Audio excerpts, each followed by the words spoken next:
Welcome to the IVM Podcast Network.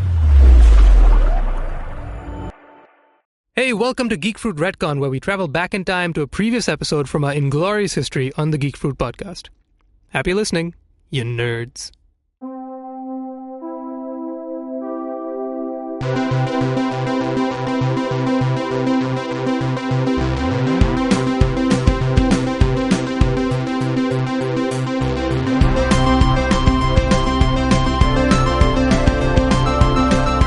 Hello, you nerds. Welcome to the Geek Fruit Podcast. I am Jishnu. I have Dinkar with me. Say hello now. Hello. Well done. Good boy. Thank you. And we don't have Tejas today, which is like doubly disappointing because we're talking about that one movie, the one that people are talking about. What movie is this? Season 2 of Fuller House. Oh, yes. Cool. Let's get straight into it. Funny thing, Do the Olsens come back? I would actually love to talk about that show. But no, Please. it wouldn't be appropriate. You might be the one person on earth who wants to. It wouldn't be appropriate because today is actually the 50th episode. Happy anniversary, Happy Jishnu. anniversary to you. Thank you. Why, thank you. I got you this diamond ring. Oh, shucks. I am handing a diamond ring to Jishnu Oh, right shucks. now. It's delicious. I Yes. can put it on my finger and lick it. Yes.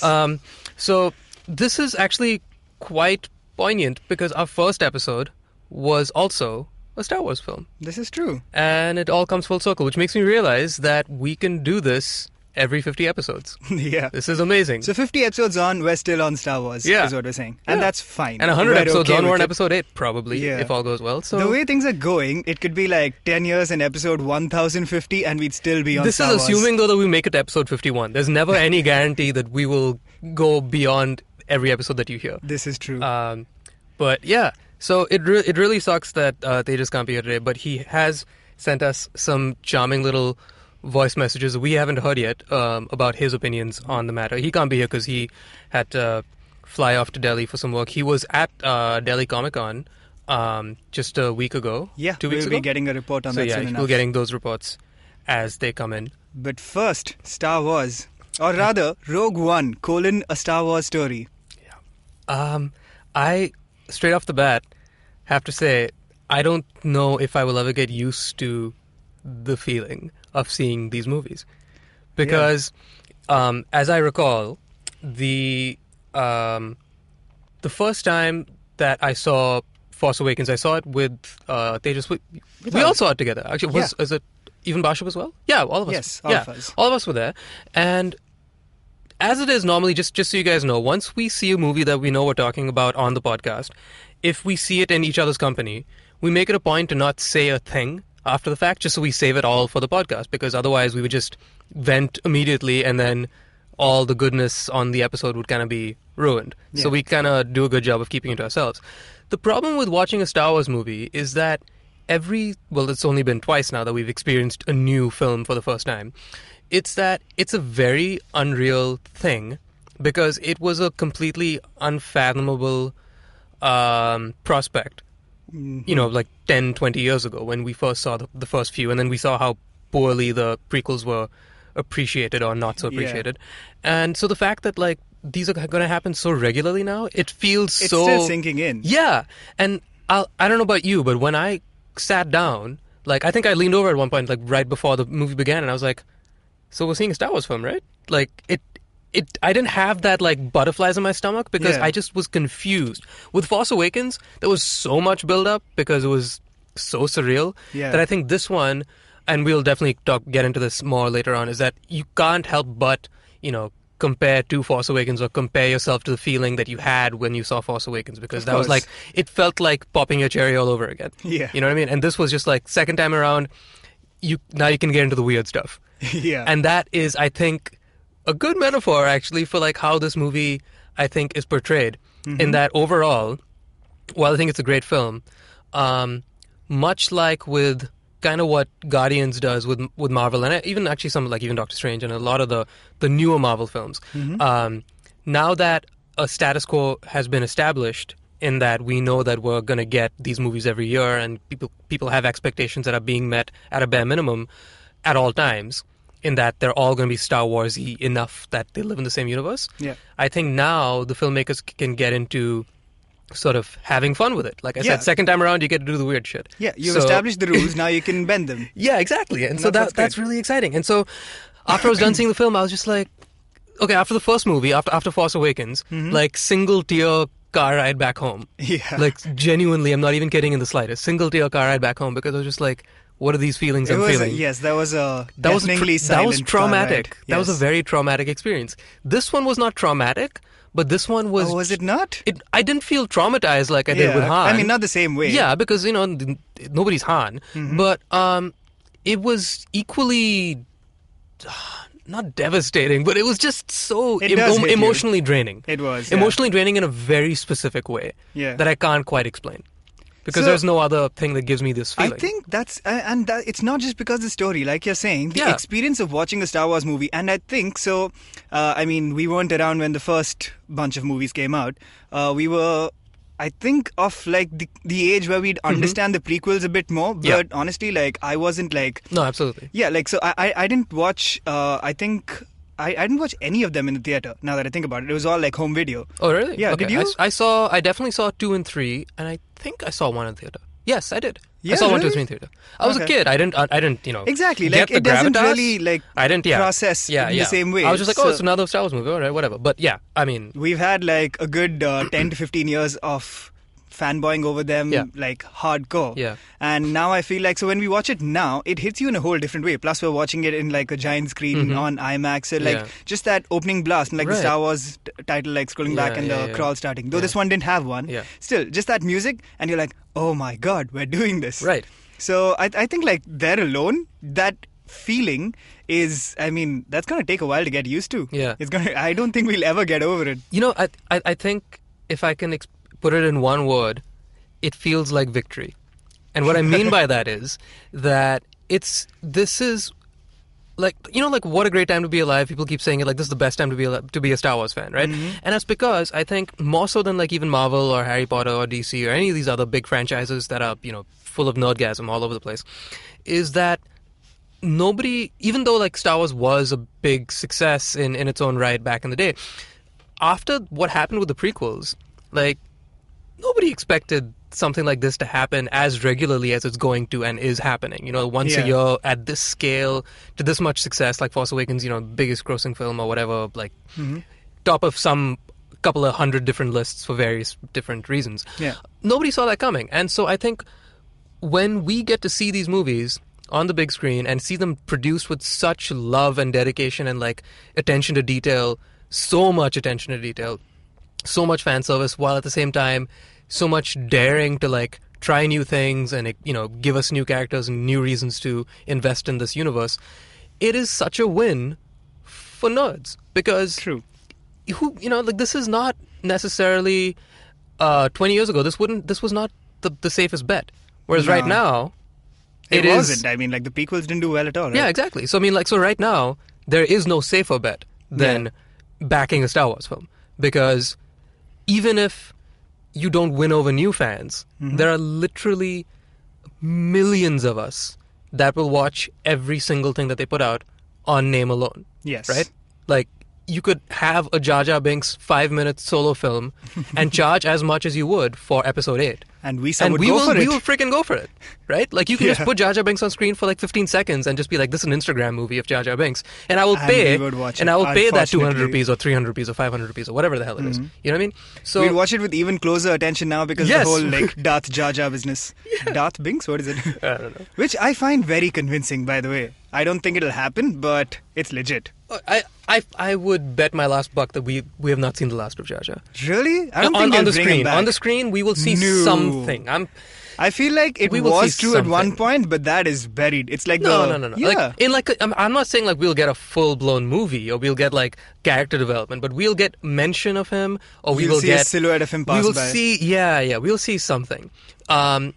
But on that note, speaking of the Binks and seeing him in like random places, like, this movie, right off the bat. Speaking of season 2 of Fuller House as well, What? watch this. How are they connected? Watch this. This movie has more cameos, Easter egg references, and the like than season 2 of Fuller House. And I watched an episode where Kimmy Gibbler and DJ Tanner go to the high school reunion and they bump into every single ex-boyfriend that they had through the entire like 7-8 seasons my of the God. original thing. So Wow.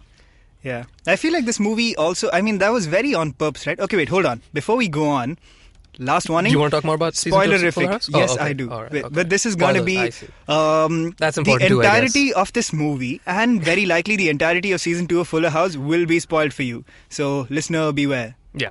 Yes, tread carefully. Anyway, so tell us more. Who About do season Kimmy 2? and DJ meet? Yes. Oh, so they meet the whatever guy called Howard. They meet Viper. And two or three other guys. I know these names. You do know that? Oh my god. Yes, it's Who's a the sign. whatever guy? It's gonna have whatever. Oh my god, I know that Boom. dude. Yeah, he That was guy. around for a while. Yeah, Okay. and he's now a motivational speaker. Oh my It's great. god. It's great. That show is full of character development, and it's great. Anyway, so about Yes. that other movie, we should take a break so we can just get over Fuller House, Yes. or at least so I can, and then let's get back into it, and we will break this thing down. Like he said, spoilers galore. So be warned, ye nerds. Whatever. Hi, I'm Amit Verma, the host of the weekly podcast The Seen and the Unseen. In my show, I examine the seen effects and the unintended consequences of public policy and private action. I show how policies meant to help the poor often end up hurting the poor. I've done episodes so far on demonetization, GST, surgical strikes, immigration and MRP. And I will continue my forensic assault on the truth in the weeks to come. Catch the show every Monday on the IVM Podcast app or any other podcasting app that you prefer. Or visit seenunseen.in for all the latest updates. Hey, welcome back to Geek Fruit. I'm Jishnu. I'm Dinkar. Yep, you are.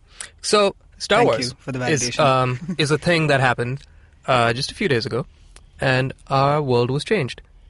True. Why was yours? Well, what were you expecting going to this movie, Jishnu? I mean, I know. see, we've That is talked the about question. it enough. There was a lot of, we spoke about it. We, all of us, I think, very consciously avoided everything about Rogue One over the past, I'd say, month and a half, 2 months at least. Yeah. So, sitting down there, what were you expecting? I didn't know what to expect, which is kind of what got me excited, but at the same time, I found myself surprisingly calmer than I thought I'd be. Calmer than you would have been if it was, say... 8. Okay. If it was episode 8, I would have been a lot more amped. Mm-hmm. I was excited in the... It's weird to compare it to Fantastic Beasts, but it is the same concept, right? It's like a prequel in the same universe where you are going to meet brand new With people. new characters, yeah. You know the end game eventually, to some extent. I would never have guessed that they would have ended this movie literally 5 minutes before A New Hope begins. Yeah. But, like 5 seconds? yeah, pretty much. Yeah. But yeah, so I was excited at the notion of again meeting new characters because of how much I love the new ones in episode 7. But yeah, I was surprisingly calm. But I'm talking like literally up until the point that I see Lucasfilm, title thing exactly. coming. I was like, oh shit, right, This is that happening. feeling again. All right, there's no fighting it. Yeah. So what did I expect? I expected big things, but I just tried not to think about it. Because honestly, my agenda for the last month or so had been keeping up with Rebels, which I did, and I wanted to catch up on Clone Wars as much as I could because I'd never actually seen it. And if you've been listening to the show long enough, you may or may not know that Tejas is somebody that has seen, I think, pretty much everything that Star Wars has done. He's read a significant amount of it, almost all of it, I'd say. And I, on the other hand, have been completely nascent to everything. I've only seen the major films. I recently got into Rebels, and so I've been able to catch up with it, but I had not seen anything of Clone Wars. So I just about finished the first season before this movie began, because like an Clone idiot, Wars? because like an idiot, I didn't realize that there were 130 episodes of that show. Yeah. So I was like, well, that's not going to It's happen. what, 5 seasons in a movie, right? Six seasons? 6 something seasons like in that. a Yeah, movie? yeah. Plus there are 2 Clone Wars. There's the animated, the cartoon animation and the 3D animation one as well. Yes. So there's so much out there. There's a lot. And So Clone Wars and Rebels are the only things outside the movies that are canon now. I believe so. And the Marvel comics. Yeah. But So- I was pretty much in the same boat as you. I Did was, you like, finally movies only I haven't pretty much. asked. Did you finally watch Rebels? I'm done with season 2. Okay, at least. Okay, that's enough. That's Yes. good. So, Which, by the way, Yeah, right? Whoa, Are holy you- crap! That came out of nowhere. are you pleased with my constant nagging that you should have Yes. seen it? Oh, Okay. thank God. I Yeah. did. By the way, Yes. quick spoilers for Rebels. Also, by Yeah. the way, is Kanan blind now? Yeah. Like Forever? Yes. Holy shit. Yeah. That came out of nowhere. Which gave me that much more feels for Blind Dude in this one. Yeah. For what are their names? That's one thing. One quick thing about this movie. I love the fact that, in hindsight, I love the fact that they were willing to kill off literally everybody. Yes. Which I'm always, asking for, because I'm like, it takes balls to do that. Like, you make us invest in somebody and say, well, the story is bigger than just one character, so I'm going to kill him off, and I guarantee you that you will still be invested in this film. So I love that they did that. But that being said, there were so many people who I was just like, I don't know your name. You're just Blind Dude, and you're Dude with Blind Dude with the gun. Yeah, they just jumped straight into it. And you're pleb number 3, pleb number 4. Oh, pleb number 5 just died. I guess number 3 and 4 are going to go soon. And of course they do. So, our main character is Jin Erso. Yeah, the only names we meet as a kid. But you know the main 3, which is pretty much. Jin, you've got Cassian, and you've got Bodhi Rook, who is Riz Ahmed. Oh, that was his name? Yeah, that was okay, his name. cool. He was the only other one they named. I can't remember at any point. Blind Dude's name is Chirut, I believe. Something like that. Chirut Imwe. Chirut Imwe. And his best friend is? Baz Malbus, I don't know. Baz Malbus. Well, they're never really addressed. Yeah. But anyway, so our story begins when we meet Jin as a young girl. Mm-hmm. What do you think of that prequel? It not the prequel really, like the opening? The opening credits. Yeah, the cold open, the pre-credit scene. It was cool. I thought it was a fantastic way to set the tone. It I thought felt it was very great. different. I mean, definitely. No opening crawl. Instead, you get thrown into this. And by the way, it looked stunning. Oh, the whole thing was freaking stunning. Visually, like, this was... the thing about this movie, so I've only seen it once. I've already booked a ticket for tomorrow. I'm going to see it several times in theaters, obviously. Yes. But I've only seen it once, and there's so much to take in, because just in general, it's a Star Wars movie, and just getting over my own feeling is hard enough to concentrate on what I'm actually seeing, right? Yeah. So definitely needs and warrants several viewings in order for me to fully take it all in. But so in hindsight, this was not something I thought about at the time, but in hindsight I realized that this movie brought to life a lot of the practical landscape type of shooting that was, how do I put it? There was a lot more of it than in any of the films we've you ever see seen. a lot more of varied locations in general. Right. You don't see that otherwise. And you started to see it in the prequels maybe, where you saw a lot more of the palaces and whatnot. Right, but it was all CG though, all built sets. And here you see real landscapes. Landscape, yeah, which is I think again a very different thing than building a set. Stormtroopers on the beach. Right, I mean so I don't think we've ever seen that. If you think about it, say with the Empire, for example, if you look at the set pieces that they have, we're on this time we're on an ice planet, because last time we were on a desert planet. So now we're on an ice planet, and then we're in space, and then we're in a CG cloud city, which is again a built set, so we're on a soundstage, and then back in space again. Yeah. Right? And then an asteroid, which is again inside the belly of a beast, but mainly on the Falcon, and some smoke around it, right?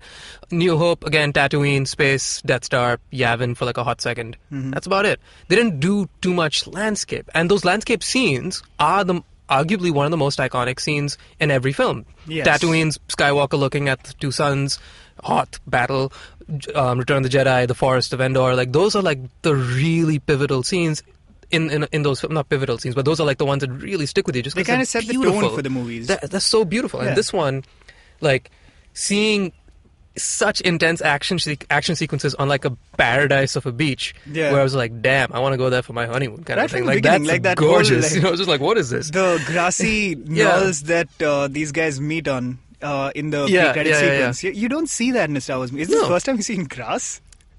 Aside from a forest, yeah. Oh yeah, aside from a forest. But the grassy plains. Very interesting. Friggin' beautiful. So anyway, did that whole opening give you an Inglourious Basterds vibe? Yeah, people keep saying that, and I see it now. At the time, I didn't get it, because again, I was just the very first thing. It's I was still the same way. Dude comes in, starts interrogating Family's the guy. hiding in the hole and trying to get away. Yeah, pretty absolutely. much. So this is where Jin gets away and is rescued by... Au revoir, Jin. But she's rescued by a very weird voiced Forrest Whitaker. Seriously. But I appreciated the... Did you get the Darth Vader juxtaposition? Yeah, which was so great. Forrest Whitaker's character, which is Saw Gerrera, who has made an appearance before in Clone Wars. Did he get up to that part? No, I couldn't. No? He comes that was in my fairly intention. late, right? I have no idea. So I have no idea what he's like in the cartoons, but here he's set up sort of as a bizarro Darth Vader, where he's kind of nutty. He's got a whole breathing tube happening, and his voice is raspy, is the best way I can put it, but it's just weird. It's cool, man. He has asthma. Whatever, it's fine. Yeah, he has asthma. He's a sick man. But yeah, he's got the robot feet, very General Grievous style. Yeah. I liked it. I mean, it was cool. It was neat to see that. I think, just in general, this movie, as a whole, was the most war of all the Star Wars, Absolutely, right? yeah. And so Which it was showed always missing. Gareth Edwards' stated mission, though. Absolutely. It's like, I'm making a war movie. Right, which is great, because all the other films, all the main saga films, have always been making a fantasy out of the war. They would never show you too much of the grief, because again, these are kids' movies. They want to keep it light and family friendly. And I think the one place that this movie didn't, I don't want to say tripped up, because this was a great movie, but the difficulty that it had was that, which I completely sympathize with, was that it has to live in the universe, which is a family-friendly universe, and a happy-go-lucky one that has wit and humor to it at all times, and doesn't take itself too seriously ever, right? So, while the subject matter about this rebellion, and the way that they were building it up, and there are like all these factions within the rebellion, and like the real grit of the war, was such a captivating part of it. Every now and again, every time that they were getting like really intense, they had to just back away a little bit with like a one-liner. Probably, yeah. And I feel like those one-liners were always like the Star Wars one-liners, like, I got a bad feeling about this, and things like that and whatnot, and random cameo from R2 and 3PO, which were always welcome and invited, because it's this universe. But was this not Star Wars? And if you like, I'll just take the 3PO example as a reference point. So when they came in, when you saw them, it was right when they were forming the sort of side rebellion party to go off on their own into Scarif, right? Yes. When Jin and the ragtag crew were like... Right before the third act, basically. Right before the third act, which was a freaking incredible third act, because it was just so real, right? But right before that act begins, you get a quick cameo from 3PO and R2. Yeah. And in that hangar scene where, in the middle of the third act as well, when we come back to the hangar, and one of the comms operators comes to Mon Mothma and is like, holy crap, those guys left on their own and they're fighting, so we need to go back them up or they're all going to die. In the heat of the moment, that's when the rebellion's like, all right, I guess we have to do it, because these guys are brave enough to like lead the way. We got to back them up, which is a perfectly great thing to do. But then in that one hangar shot, the amount of cameos in that was ridiculous. And the thing about that is that they obviously want to draw attention to a lot of those things just to make us happy. Like, you see Chopper in the back every now and again. Like, I think for like a hot second, you hear somebody calling for Hera on the loudspeaker. Like, so my mind is now racing. Like, holy crap, am I going to get to see these people? And so I'm taken out of the intensity of what's happening. Now, if this was not Star Wars, if you just break this down as a film on its own, where I haven't invested in this universe for like my entire life, pretty much.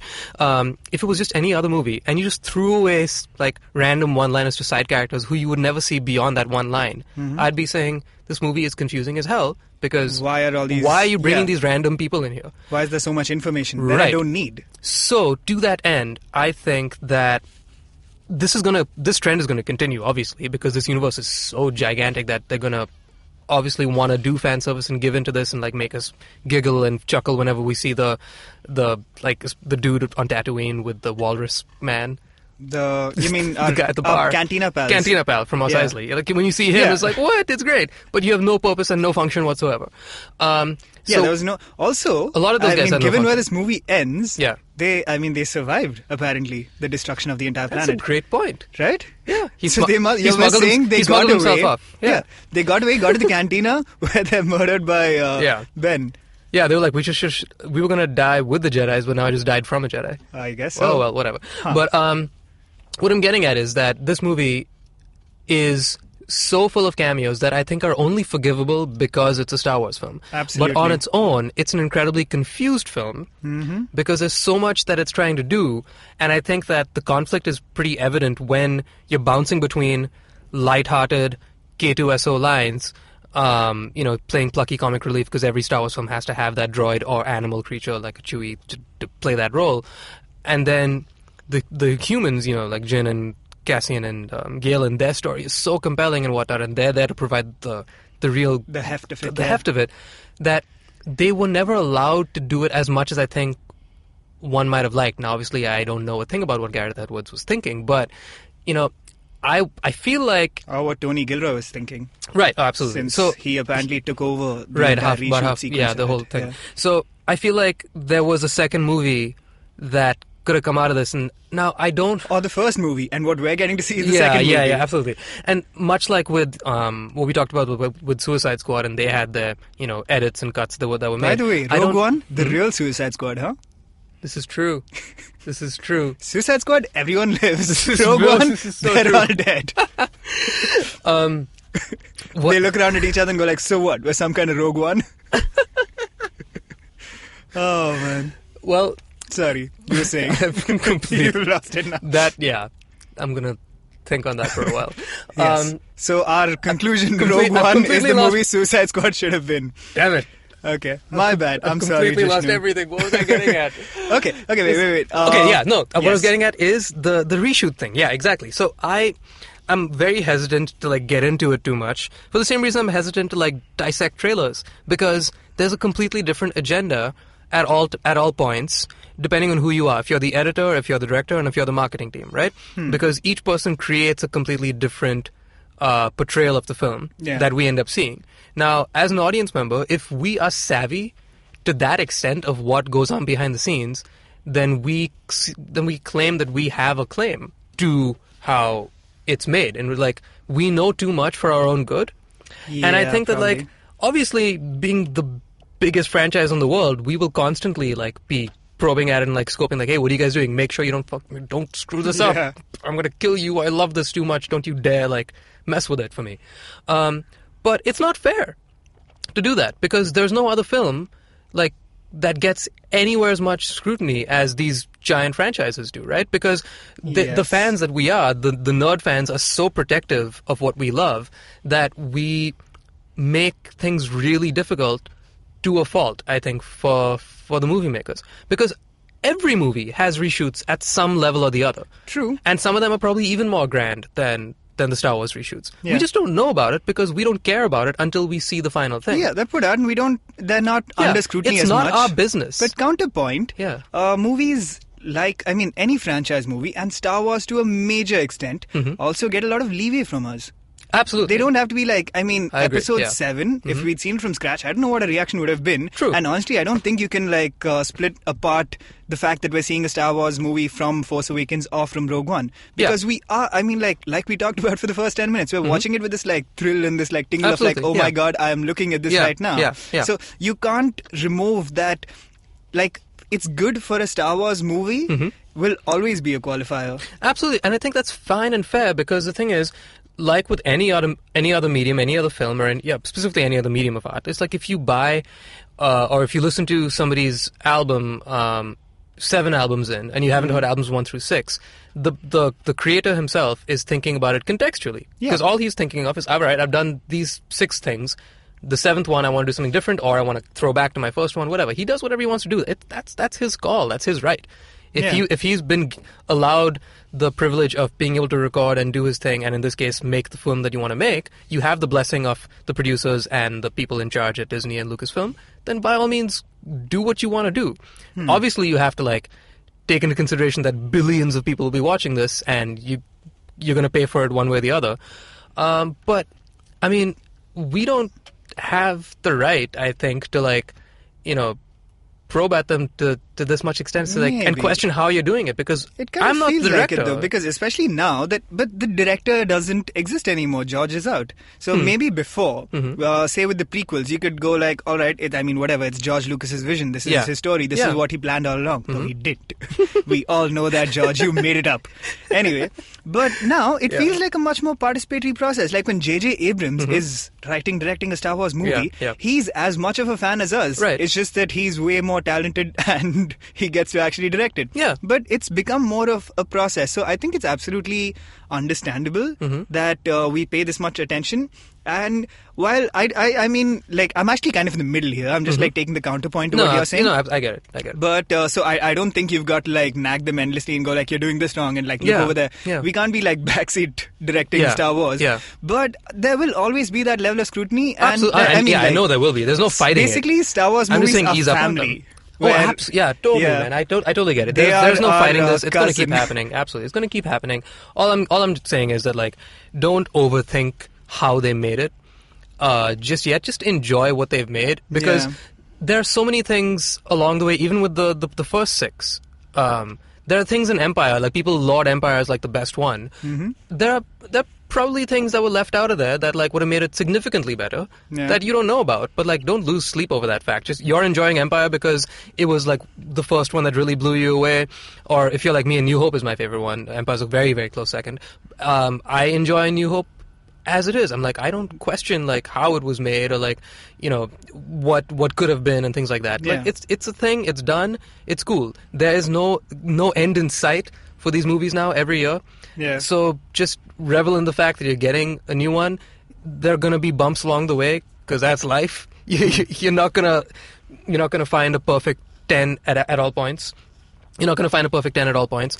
But just be happy with the fact that you're getting them. Like, I don't think we should be complaining about anything right now. Like, this is just too good a time to like nag and be like, nah, this wasn't the movie I wanted. Like, well, shut up, you got a movie. Like, just live with that, enjoy it. Fair enough. But anywho, let's turn over for a second to what they just had to say. Yes. He sent in. We went like big picture out of nowhere, huh? Yeah. Yeah. Yeah. Okay, so let's use Tejas's Yeah. voice messages Yeah, so as we a haven't- jumping off point to actually discuss the movie now. Let's actually talk about the film itself. Yeah. Yeah. Cool. So we haven't heard these, so No. you're gonna enjoy these. We are spoiler free Yeah. on voice messages. I hope this is PG. One way to find out.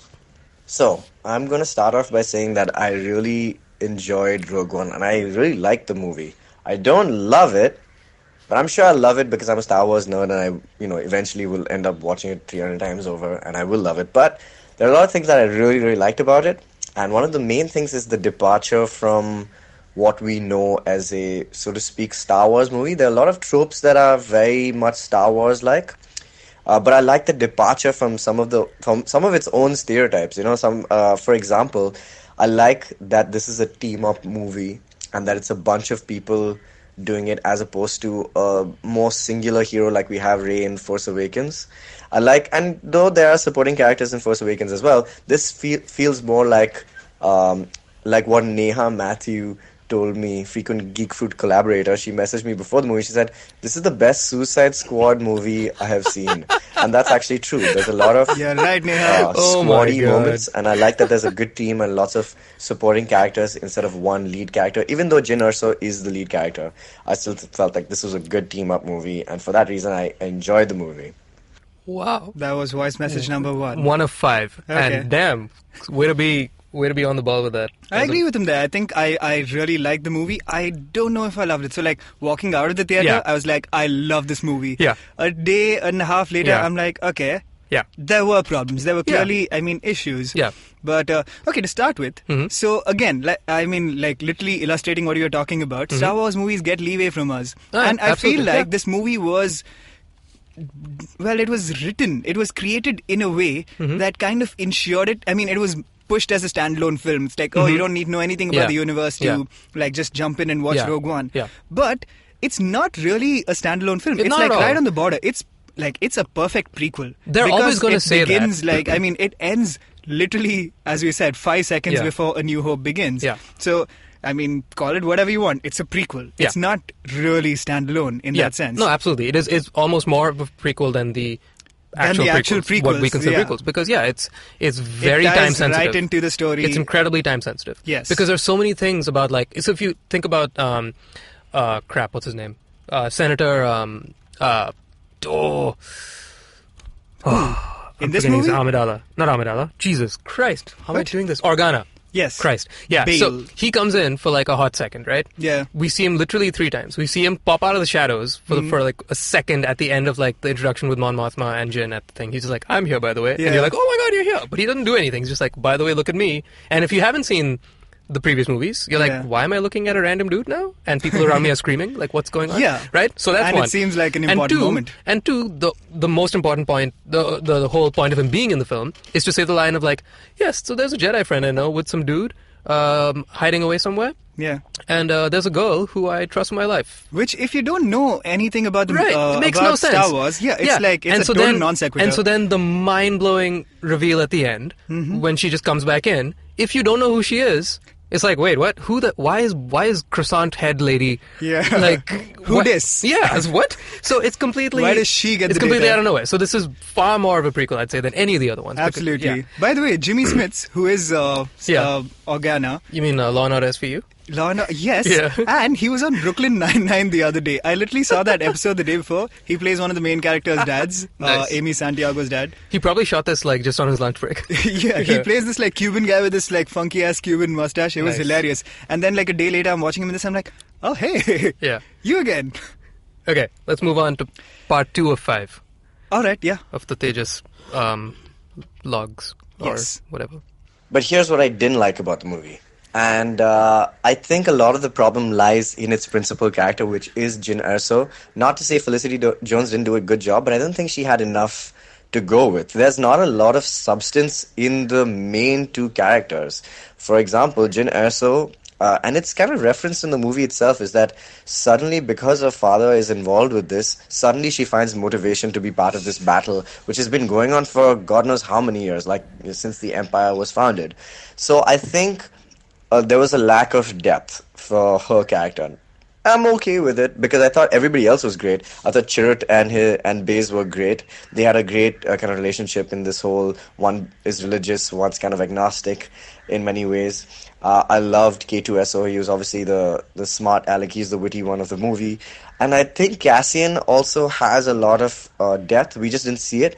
But I'm really hoping that Rebels, Star Wars Rebels, kind of fleshes it out. Because this movie is set 5 years after Rebels. So I'm assuming that a lot of the backstory that will come into play for this movie will be fleshed out in Rebels. So that's pretty interesting. Again, total prequel thing is that, like you said, this is sort of the theme of the day, is that it's all in context. You have to take it with a grain of salt because it's not a standalone film at all. Which is why also we're forgiving. I mean, like, Yeah, look at exactly. what he's saying. He's saying, like, well, maybe they'll flesh out the character in Rebels, Yeah. which is, to be fair, not the kind of license you should give a movie. You're like, Absolutely. oh, I'm sure there's like an Yeah. amazing story about this guy, but if you don't show it, it doesn't exist. But I think I don't think we should call them movies anymore. Yeah. Because it's just another episode in the TV series. This is literally true. like Yeah. I mean, it's just a very long TV episode. This is episode -4. Pretty maybe. much. That's all it is. Because that's how you watch an episode on TV. But yeah, let's talk about the characters. What did you think of Jyn Erso? I agree with Tejas where Yeah. her arc was like at some point she just like turns around and goes like, but we've got to do this, and you're like, all right, you've Yeah. spent the entire first half of the movie like being completely disillusioned with everything. You've been like living in captivity basically because you don't care about the rebellion, and suddenly you're like willing to give up everything. Yeah. That turnaround came kind of out of the blue. It did come out of the blue, very much because of the giant time jump that we had, from her childhood to present day, whatever, however old she is. I mean, in present day, she was apathetic for the most part. She was like, I mean, screw the Empire, screw the rebels. Yeah. I'm a do me. Yeah, but I mean, what I'm getting at is that, like, since we don't know exactly what happened in the interim period, which is where his, Rebels theory, I think, holds a lot of weight, and that those at least 5 years of Rebels that we'll see. She was a rebel fighter, right? I mean, that's how Saw Gerrera raised her. I believe so. Yeah. And that she was trained at least, so she did something until the age of 17. Yeah, and so which is why she's also such a pro. I think they took care of. So if I think about it though, like take like Luke's arc for example, with Episode 4, which I mean hands down is a undeniably great film. It's in everybody's top 2, if not number 1, like myself. Is that movie is a very short span of time, and he gets caught up on a very small fragment of information about his backstory, about his own life, what Ben tells him about, like, there were the wars and this and that and your dad and the yada yada yada. And by the end of that movie, it's a very compelling story, obviously, which makes it a great film and sets up the whole thing. But what's so great about the Skywalker, Luke and Leia and Vader's story arc is expanded upon over 3 films. So that first instance of seeing Luke, you don't know too much about him, nor do you know too much about Han. You just know about, like, them as a group, and that's what you invest in. Yeah. Much like in this one. And so we, I think, love Luke and his band of merry men so much because of the context of the fact we've seen them across 3 movies and now getting into 4 movies and maybe into 5 movies. Yeah. These guys, obviously, now that they're dead, we're not going to get to know much more about them. But I think it's not it's not an uncommon trait in the Star Wars thing to be like, I'll give you a snippet of thing, but you need to be in this for the long run in order to like really get the meat of it. Because being in such a big universe, there's so many characters. If they just focused on one guy too much, then they would be doing a disservice to the universe. You know what I mean? Because there's an expectation that you need to make nods and mentions and continue just a little bit for everybody. Yeah. I feel like Star Wars is a universe. sort of the flagship. It's the flagship of like playing the long game and playing it really slow and steady, as opposed to like this movie is solely about this guy. Like Marvel is the exact opposite. Yeah. Right? They'll give you one movie all about this one guy, and so our biggest beef with Marvel is that like, well, why weren't the Avengers called down for this fight? Yes. Why was this fight only insulated to this one guy? Yeah. Whereas Star Wars is everybody has to be with it at all times. Yeah. Which makes it harder to develop one character too much in each film. True. So the movies like Empire, where you get a lot of development for those guys, is what makes that movie stand out. Yeah. Because that's a Herculean feat. When there are that many characters and such a rich universe, it's really hard. So and again, like the importance comes from us. I mean, like through the original trilogy, in fact, like some of the characters with the least amount of screen time are the ones we like love the most. Absolutely. I mean, like Obi-Wan literally dies in the first movie. Yeah, absolutely. And yet he's freaking Obi-Wan. And that is the Obi-Wan we love. Yoda's on screen for what, 15 minutes across everything? Yeah, and if you think about it, like Obi-Wan has 3 movies in the prequels that he's in and like is a complete badass. But when you think Obi-Wan, you're thinking Tatooine, you're thinking of Guinness. Yeah, but other characters, how do you like Cassian and K2? I like Cassian well enough. He does the plays the Harnish role appropriately in that slinging guns and cowboy kind of thing. But yeah, same problem. Obviously, you don't know too much about him, so you it gotta, felt kind of like blueprinty, where he was like, okay, this is the dude. Yeah, I think Cassian felt also kind of like paint by the numbersy, where like he was the rebel. They did try to give him some depth, I think, by having him like kill the dude who was giving him information at the start and whatnot. Like, he started off pretty strong. I was like intrigued, but then but then about like, halfway through he was playing very by the book. So K2 on the other hand. Well, I feel like I'm alone in this, and I think it's because we saw it with a very small audience. Because we saw it at like 9 a.m. This is true. And so there was like nobody there, which is very disappointing. Yeah. Because again, these are kind of, like I said, one word to describe Star Wars now is like victory, right? I want to celebrate it with people. I want to go to Star Wars Celebration is what I'm saying, clearly. Yeah. And so, like, I want to see these movies in the company of people that get every little reference, so that, like, if I squeal like a little girl, I won't feel like I'm disturbing the movie. Because you're supposed to squeal like a little girl when you see, like, all these things coming up. And so, K2 was clearly that guy. Mm-hmm. And for some reason, maybe just because I was just in such a head rush watching this whole thing that, like, a lot of his lines like fell flat for me. What? Just simply because I don't know, like I really don't know why. I'm positive when I see it again. I'm positive when I see it again, I'll appreciate it that much more. You will. Maybe it was like because I was just like I was caught up with the other stuff that was going on. So his one-liners weren't really landing for me because I was too invested in like figuring out like what's happening with the other guys around him. Because like I said, the big problem with this movie was that it's a really serious, gritty war film. Mm-hmm. And then, by the way, here's a one-liner from Star Wars that you would kind of expect. Yeah, that's true. Which that ping pong didn't quite work as well as it normally should because it was so gritty at times. I was like, this is amazing. I've never seen this. And then K2 like says his thing. I was like, shut up. I want to get back into this. Yeah, I kind of see what you're saying. Though I did find everything he said funny. It was great. So I eagerly look forward. Let's go to episode 3 of the Tejas voice messages. My other main question is, will this movie have worked if it was not set in the Star Wars universe? That's my main question. Because a lot of it relies, obviously, on the mythology of Star Wars, on people knowing and loving Star Wars, the universe, the character, the planets, things like that. And I wonder if this would have worked as a standalone movie, just generally, as a suicide mission. That's how it was supposed to be. That's how it was pitched. But a lot of it, was just like supposed to be, I think, what could have been a much darker film.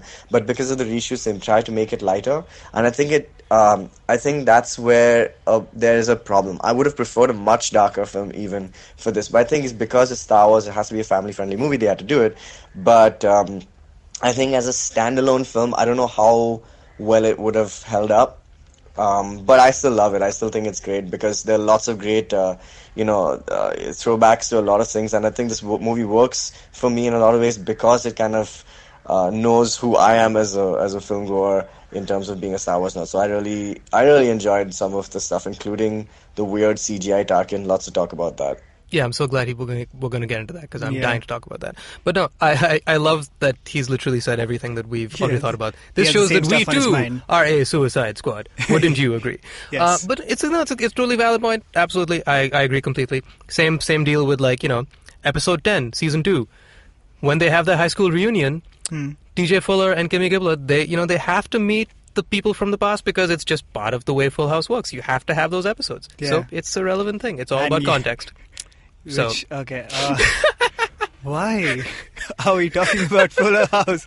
Okay, can you can we? I mean, it's obviously a grey area. We've talked about it for like a solid 15 minutes, I think. Tejas has also brought it up, and he hasn't answered it clearly. Does Rogue One work as a standalone film? Not at all. Outside? No, not at all. I think it would have been an average movie if this was but Star Wars. You'd have watched it and gone like, an average movie is not a good movie. So that's what I mean. Like, yeah, it's watchable because it's beautiful and like it's brilliant CGI. And let's talk about Cushing in a second because that is holy crap. What? So there are things that would make it sell, and it would do well enough. It would do as well as like I don't know, John Wick and like any other friggin' action movie. John Wick, is that what it's called? John Wick is a movie. Yes. It's a movie. It's like it would do as well as any other big giant blockbuster movie that has a lot of money behind it because they all sell because there's a giant marketing team that's there to like help do that. And so anything Disney puts out is going to sell. There's no question about any of that. It's just a matter of like how well. And I think if this was not a Star Wars movie in the universe and whatnot and didn't have 1 billion fans across the world that were dedicated to watching every single second, it would do very okay. Average, as you said. I agree there. Cushing, by the way, so you want to let's hear episode 4 and see if he gets into that because yes, there's so much to talk about. I'm sure you guys are going to go over it, but taking Peter Cushing's image and likeness and then putting it on a CGI character who's there for a lot of the part of the movie, like he's there for a big part of the movie, and I found that really weird in the beginning because I didn't know how they were doing it. I'm pretty sure Gareth Edwards was doing this as a tribute, as an ode to his memory. But that just raises a lot of questions, man. Like, what can't they do in cinema these days? I am pretty sure that when Harry Potter and the Cursed Child comes out, I mean, this is the first thing that I can think of, is that Alan Rickman is probably going to be resurrected as Snape this way. And it's going to be really weirdly emotional and satisfying at the same time, but also kind of creepy. So where does it really end? Are all Hollywood actors being CGI scanned this way for the sake of future franchises? Robert Downey Jr., will he ever have to retire as Iron Man this way? So that is a question that I would like to ask you guys. Robert Johnny has also been de-aged in Civil War. So great point, man. I mean... So I knew the news that Cushing was in the movie was out quite a while ago. I was blind. Oh, you didn't know about that? This came out like a really long time ago. Came out of nowhere? So, okay, what is your first reaction? Flawed. Yeah? I felt like I saw a ghost. Like, that statement has never been more real. I'm lost for words. I mean, and with the Leia ending, like that's such a great way to end that movie. Like literally jaw dropped as the credits are rolling.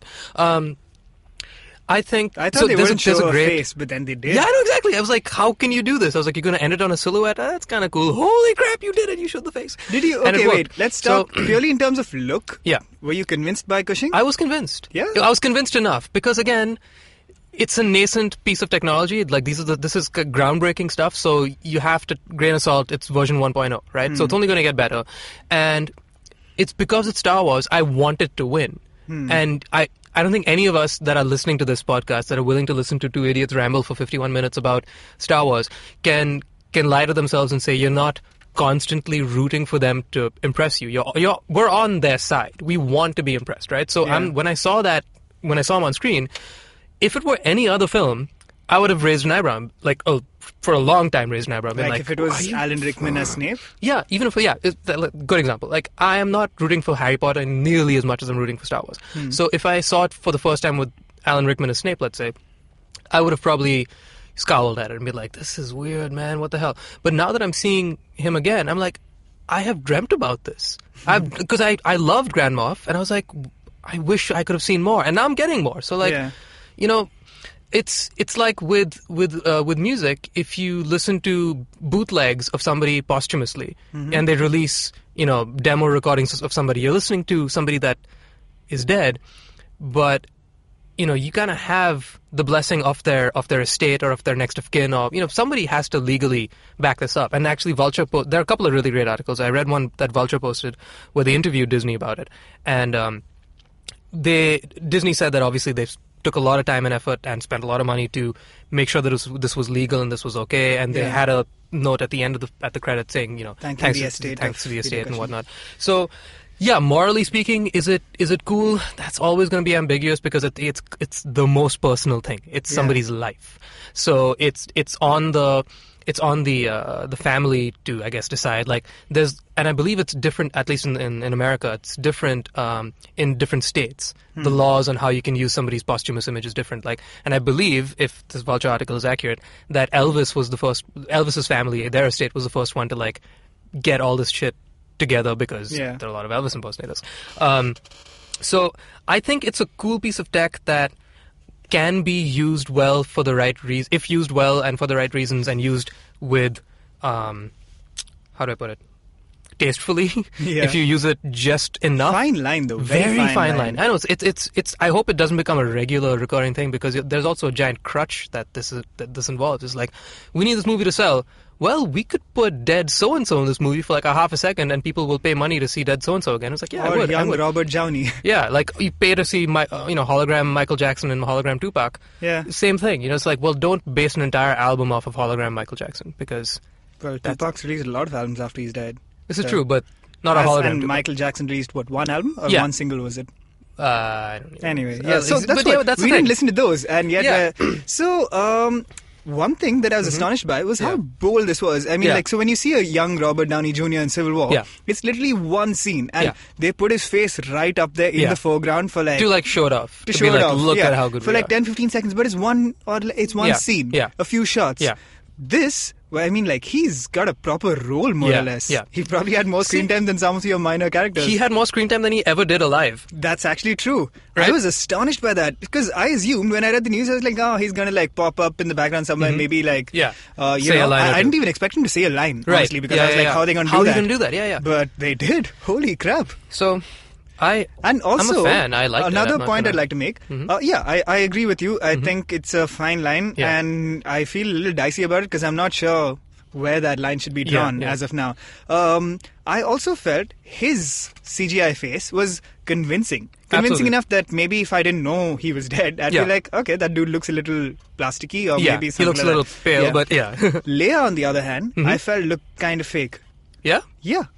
Oh, I Did she was not? actually very convinced, but I don't know. I mean, she's there for all of one shot. She's literally there for like 3 seconds. I don't screen, know. So we were talking about it right after the movie. Then we were like, okay, let's not talk about it. I thought they might have de-aged Carrie Fisher. Apparently, basically, it is the same tech.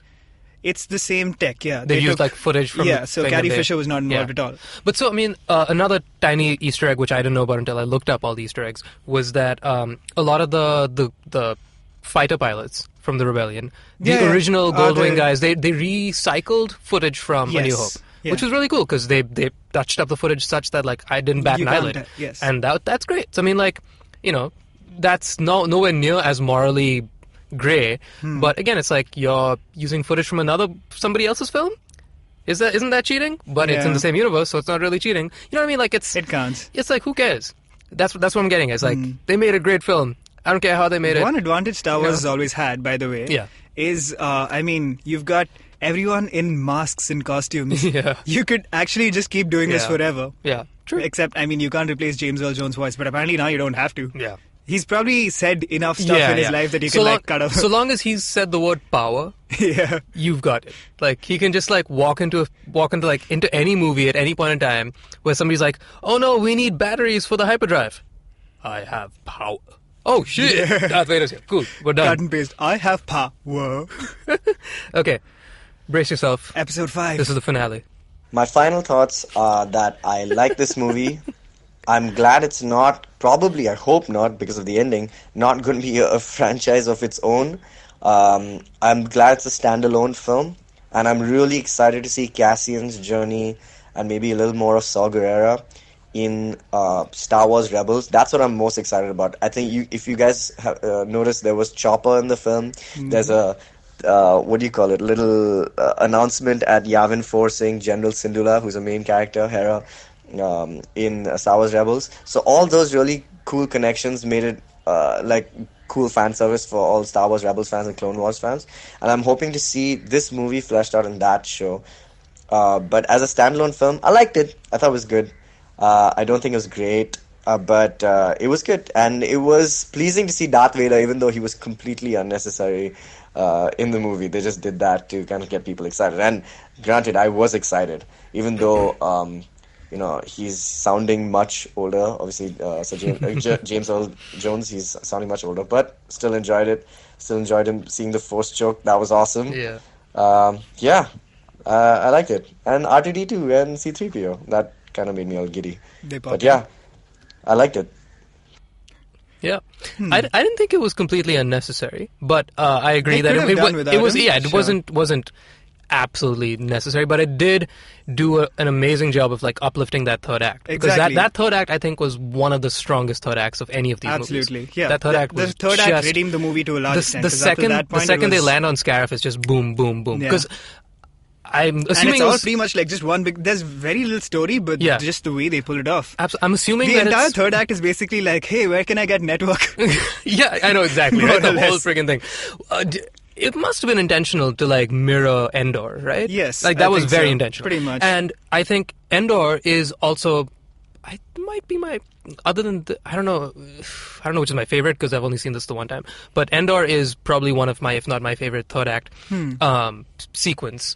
In that it's the most fun in just the right Star Warsy way. Yeah. But this was like Endor on crack. It was intense. It was like an adult Endor. Right. And then plus seeing instead of like a lot of, Endor is still like kind of goofy-ish in a lot of parts. Yeah, exactly. This was not goofy at all. Serious, even though they're just trying to find network. Because if you think about it, like Jedi actually has a lot of death, and it has a lot of grit with the war in that a lot of people die. But the thing is, in Jedi, it's cute little teddy bears, so you don't really care about them as much. But here it's like real people.